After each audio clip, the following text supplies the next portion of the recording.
जी बच्चों अस्सलाम वालेकुम। तो what we are studying today, आज हम लोग पढ़े हैं बच्चों block 8 microbiology bacteriology chapter number 18 from your recommended book Levinson gram. Negative rods की बात हो रही थी बच्चों, और हम लोग वो पैथोजन स्टडी कर रहे थे जो कि primarily within the enteric tract infection cause करते हैं। और इसमें हम लोगों ने क्या क्या पढ़ा था बच्चों, हमने कहा था कि ये हमारे पास क्या होता है, शिगीला होता है। इसके अलावा हमारे पास होता है जनाब विब्रियो, ठीक है। उसके बाद होता है कैम्पाइलोबैक्टर और हेलिकोबैक्टर, जिसको एच पाइलोरी भी कहते हैं।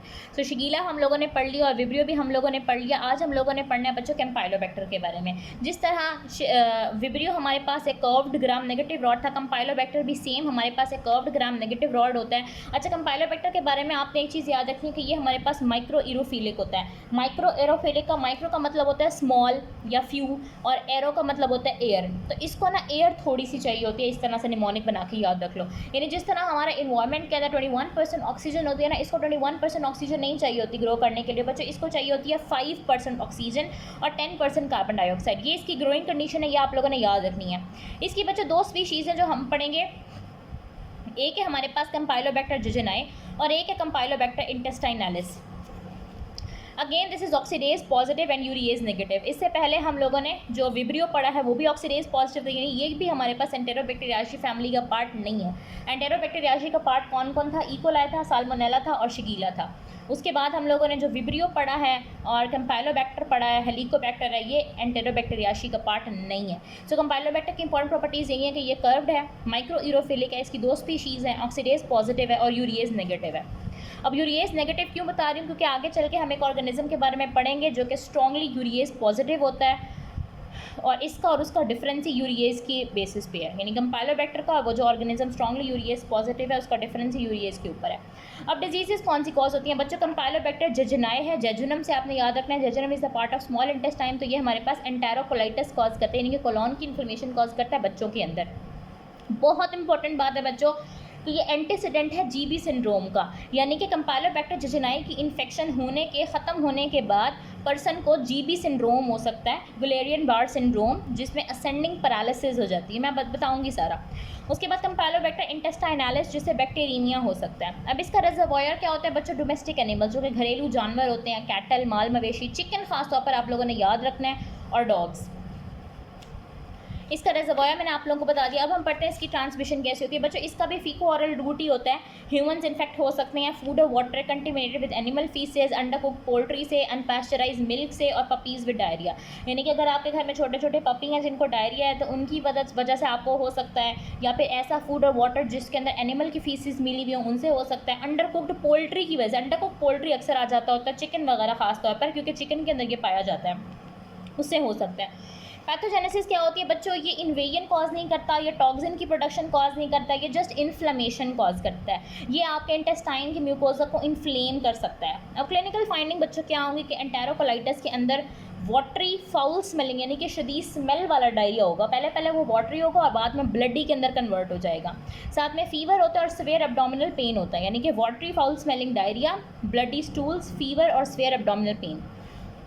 ये हमारे पास एंटेरोकोलाइटिस के सिम्टम आ गए, जो कि कौन कॉज कर रहा होता है, क्लोस्ट्रीडियम कंपाइलोबैक्टर जेजुनाई। और जो कंपाइलोबैक्टर इंटेस्टाइनैलिस होता है वो बैक्टीरियमिया कॉज कर रहा होता है। बैक्टीरियमिया के अंदर सिर्फ फीवर और मलेज है। अब हमने एक बात की थी स्टार्ट के अंदर कि कंपाइलोबैक्टर जेजुनाई एंटीसीडेंट होता है जीबी सिंड्रोम का, तो अब मैं वो आप लोगों को एक्सप्लेन कर देती हूँ। लेकिन इससे पहले ना मैं आप लोगों को एक दफ़ा रिवीजन करा देती हूँ कि हम लोग कंपाइलोबैक्टर के बारे में पढ़ रहे हैं, जो कि वो पैथोजन है जो कि primarily within the enteric track infection cause करता है। ये हमारे पास कर्व्ड ग्राम नेगेटिव रॉड है, ये माइक्रो एरोफिलिक है, यानी कि किस तरह की कंडीशन में ग्रो करेगा, 5% ऑक्सीजन, 10% कार्बन डाइऑक्साइड। इसकी दो स्पीशीज़ हैं, कंपाइलोबैक्टर जेजुनाई है और इंटेस्टाइनैलिस है। ये ऑक्सीडेज पॉजिटिव होता है, यूरिएज नेगेटिव होता है। डिजीज़ की बात करें तो कंपाइलोबैक्टर जेजुनाई हमारे पास एंटेरोकोलाइटिस कॉज करता है बच्चों के अंदर, ये एंटीसीडेंट होता है जीबी सिंड्रोम का। इसके अलावा कंपाइलोबैक्टर इंटेस्टाइनैलिस बैक्टीरियमिया कॉज करता है। जेजुनाई ने एंटेरोकोलाइटिस और इंटेस्टाइनैलिस ने बैक्टीरियमिया। रिजर्वॉयर क्या होता है, domestic animal, cattle, chicken, dogs. और ये फैलता किस तरह से है, फीको ऑरल रूट से ये फैल रहा होता है। पैथोजेनेसिस क्या है कि इससे इन्फ्लेमेशन करानी है इंटेस्टाइनल म्यूकोजा की। एंटेरोकोलाइटिस के अंदर वाटरी फाउल स्मेलिंग डायरिया होता है जो बाद में ब्लडी स्टूल्स के अंदर कन्वर्ट हो जाता है। साथ में फीवर और स्वेयर एब्डोमिनल पेन होता है। बैक्टीरियमिया के अंदर फीवर और मलेज होता है। अब हमने बात की जो कंपाइलोबैक्टर जेजुनाई है जो एंटेरोकोलाइटिस कॉज कर रहा है, वो एंटीसीडेंट होता है, यानी कि इसके बाद जीबी सिंड्रोम हो सकता है। अगर एक बंदे को कंपाइलोबैक्टर जेजुनाई की इन्फेक्शन हो गई है एंटेरोकोलाइटिस, तो उसको बाद में जीबी सिंड्रोम हो सकता है। अब जीबी सिंड्रोम क्या होता है बच्चों? जीबी सिंड्रोम हमारे पास एक ऑटो इम्यून डिजीज़ है। इसमें क्या होता है, जैसे फॉर एग्जांपल बच्चों एक बंदा था, उसको क्लॉस्ट्रीडियम जेजुनाई उसके अंदर एंटर हुआ और उसने एंटेरोकोलाइटिस कॉज कराया। अब कैम्पेलोबैक्टर जेजुनाई जब आया है तो हमारी बॉडी ने इसको सेंस किया और इसके खिलाफ बनानी शुरू कर दी हैं बच्चों एंटीबॉडीज़। अब हुआ क्या है कि एंटीबॉडीज़ ने मारना था कैम्पेलोबैक्टर जेजुनाई को, क्योंकि ये अंदर घुसा था, इसने डिजीज़ कॉज करनी थी। तो एंटीबॉडीज़ ने कैम्पेलोबैक्टर जेजुनाई को मारने की बजाय क्या किया है कि अपने ही न्यूरॉन्स को मारना शुरू कर दिया। जो आपके बॉडी के अंदर नॉर्मल नर्व सेल्स हैं उनको मारना शुरू कर दिया। तो उससे होगा क्या बच्चों? न्यूरोमस्कुलर पैरालिसिस हो जाएगी। इसको बोलते हैं ऑटो इम्यून कंडीशन, यानी कि आपकी अपनी बॉडी आपके अपने सेल्स को मारने लग गई। इससे पहले हम लोगों ने जब पढ़ा था ना स्ट्रेप्टोकोकस पायोजेनीज, तब भी मैंने आप लोगों को 2 ऑटो इम्यून कंडीशन पढ़ाई थी। इसमें हमारे पास एक हमारे पास था रोमेटिक फीवर और दूसरा हमारे पास था AGN एक्यूट ग्लोमेरुलोनेफ्राइटिस। उसके अंदर भी सेम यही कंडीशन हो रही थी कि body was acting against body. तो बच्चों इसमें हमारे पास क्या होता है कि क्लॉस्ट्रीडियम जेजुनाई की इन्फेक्शन होने के हफ्तों बाद एंटीबॉडीज़ जो बनी हुई थी वो इसको मारने की बजाय न्यूरॉन्स को मारना स्टार्ट कर देती है। मतलब बंदे का हो सकता है कि कैम्पेलोबैक्टर की जो इन्फेक्शन थी एंटेरोकोलाइटिस वो बिल्कुल ठीक हो चुका हो, सेहतियाब हो चुका हो, और थोड़े अरसे बाद या थोड़े हफ्तों के बाद उसको असेंडिंग पैरालिसिस होना स्टार्ट हो जाए, क्योंकि इसके अंदर असेंडिंग पैरालिसिस होती है।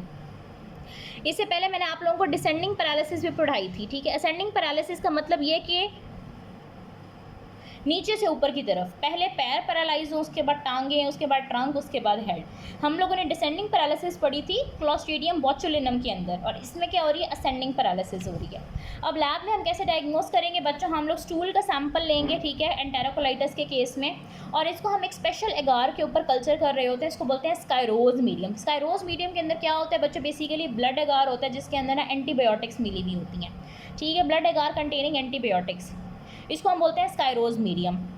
बेसिकली एंटीबायोटिक्स इसलिए डाली जाती हैं ताकि उसके ऊपर सिर्फ कैम्पेलोबैक्टर ही ग्रो कर सके, कोई और ऑर्गेनिज्म ना ग्रो करे, ठीक है। अब ये वाहिद वो ऑर्गेनिज्म है जिसके अंदर हमने मैकॉनकी और TSID पढ़ा, बस सिंपल ब्लड एगार कंटेनिंग एंटीबायोटिक्स हैं। इंक्यूबेशन की वही कंडीशन होगी बच्चों के 5% oxygen, 10% carbon dioxide, micro aerophilic और 42 डिग्री सेल्सियस। अब 42 डिग्री सेल्सियस क्यों आप लोगों ने याद रखना है बच्चों? क्योंकि जो चिकन वगैरह होता है ना, जो हमने बात की थी यहाँ पे कि इसका रिजर्वॉयर चिकन है, तो चिकन के अंदर नॉर्मली 42 डिग्री सेल्सियस टेम्परेचर होता है और उसके ऊपर ये बेस्ट ग्रो कर रहा होता है। इसलिए हम कोशिश करते हैं कि इंक्यूबेशन कंडीशंस, इंक्यूबेटर क्या होता है बच्चों?